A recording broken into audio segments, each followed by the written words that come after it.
My name is Paul Craney. I'm a spokesperson for the Fiscal Alliance Foundation.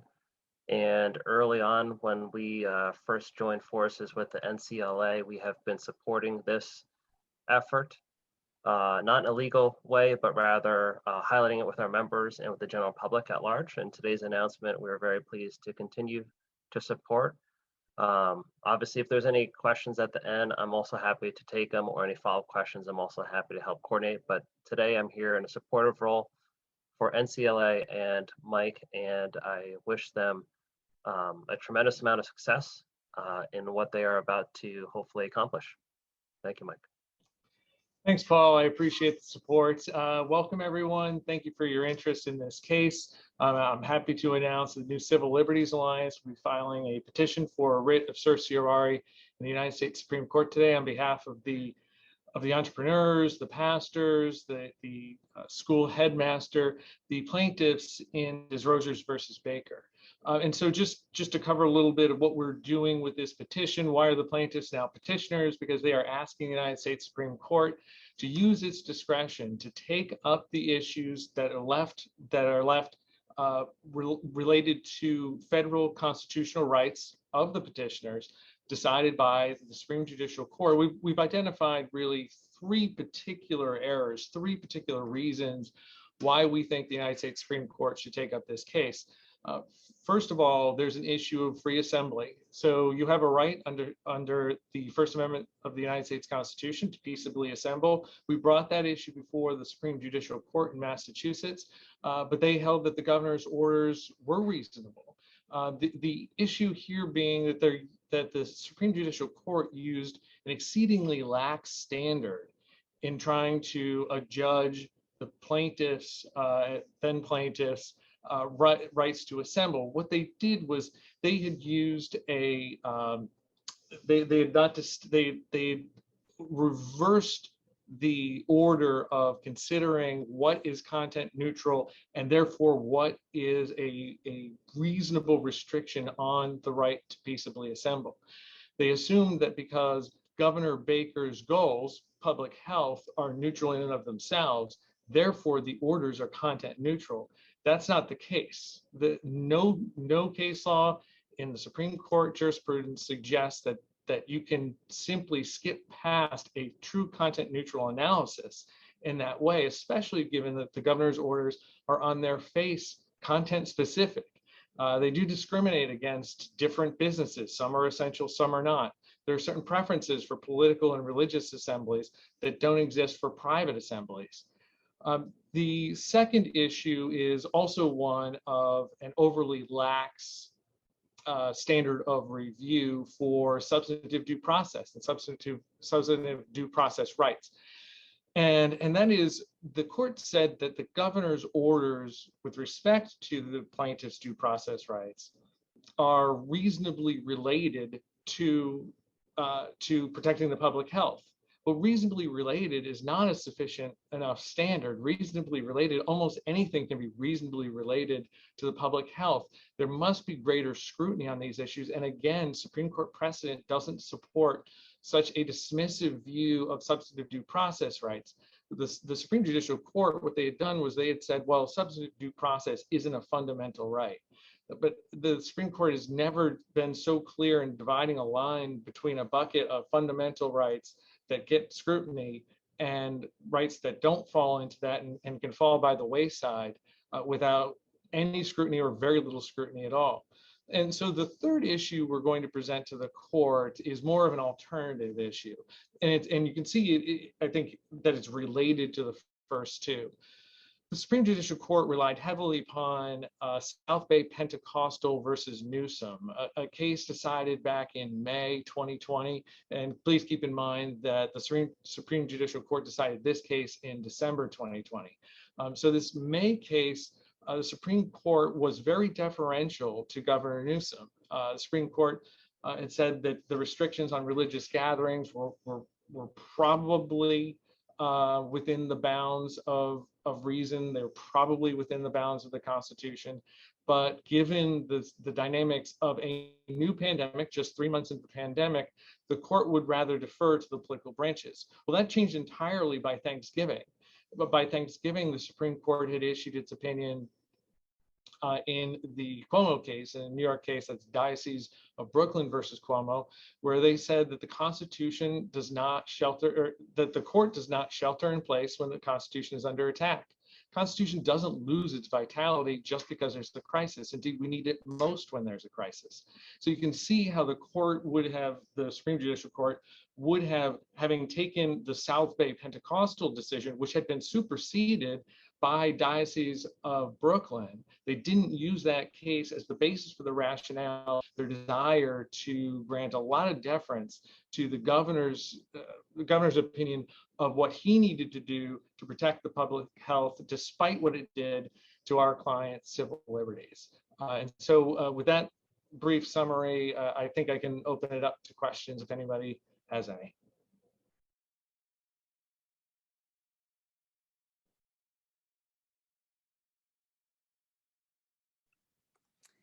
Participants can include their questions in our chat, or you can enter it through the Q&A. So we'll give you guys a few more minutes.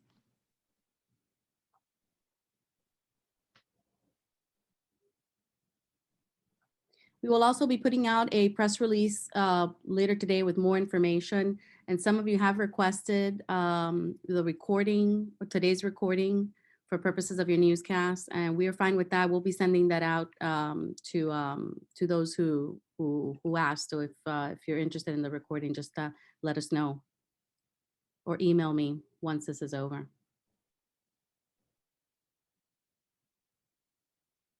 Okay, we have a question. Audrey Russo, Western Mass News question. Is it fair to say your case relies on the previous case law of California and New York? Well, it relies upon United States Supreme Court precedent. The outer bounds of both right to peaceably assemble and due process have been discussed time and again by the Supreme Court. And when we're talking about federal constitutional rights, I think it's an interesting question because one thing I didn't mention is that we can't at this stage of the process challenge the Supreme Judicial Court's rulings on issues of state law or state constitutional perspectives either. And so we're only focusing on the federal constitutional issues. So it will be, obviously there are a number of courts around the country, circuit courts below the Supreme Court that have made decisions that are relevant in a variety of locations, but primarily Supreme Court precedent is what's going to rule the day with this particular petition. Thank you, Mike. We have another question from Greg Ryan. How soon are you hoping the court will hear and decide on this case? Well, I always hope it's right away, but that's not realistic. The court's term is going to end soon, and there's a lot of inside work that goes on as far as when a petition like ours reaches the justices for consideration. So I really don't have a good timeline for you right now. Okay, we have a follow-up question from Audrey. Is the goal to have this considered before SCOTUS term ends in June or July?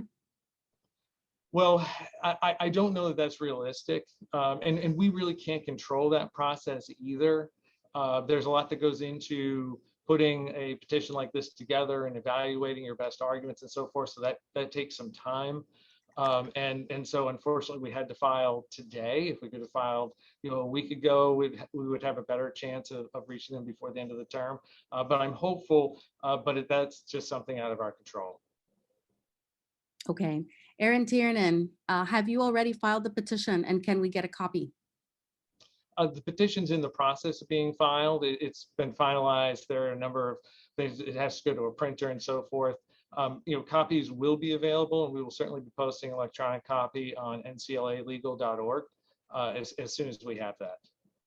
Okay, thank you. We do have some more coming in. So guys, continue bringing your questions forward. Matthew Murphy, what is the goal given that all restrictions in Massachusetts will be lifted by August 1st, and it would be unlikely that this would be decided before then? Well, that would present an interesting question, but under Governor Baker's declaration of a state of emergency and pursuant to the Supreme Judicial Court's decision in our case, Governor Baker has plenary authority. He can go ahead and he can end all of the restrictions on August 1st. Does that mean that he ends the emergency? Maybe, maybe not. It's completely up to him. And he has explained time and again, and most of the orders themselves say, look, I may roll these back, I may change this. If there's a surge, we could go one way, we could go the other if things get better. And so it's very likely that even if there are no restrictions as of August, that this case isn't moot because Governor Baker can still do the same thing, that the same problem of having deprivations to your rights to peaceably assemble and to substantive due process, you've got this sort of Damocles hanging over your head. We have another question from an anonymous attendee. Sorry if you addressed this in the beginning, I was a minute late. Can you speak about the timing, why you're bringing this forward now? Well, we're bringing this forward now because we are near the end of the time limit to bring a petition for a writ of certiorari in this matter. I started to mention there's a lot that goes into piecing this sort of petition together. You have to evaluate your best arguments and make sure that you're leading with your best arguments, and leaving some other, even though they may be good arguments, leaving some of those out. It just takes a lot of work, a lot of coordination internally, and of course with my clients. We have a lot of clients and we try to bring them into the discussion as best we can. And so that's why we're here doing this today on May 10th. Fantastic. Paul, did you want to chime in here?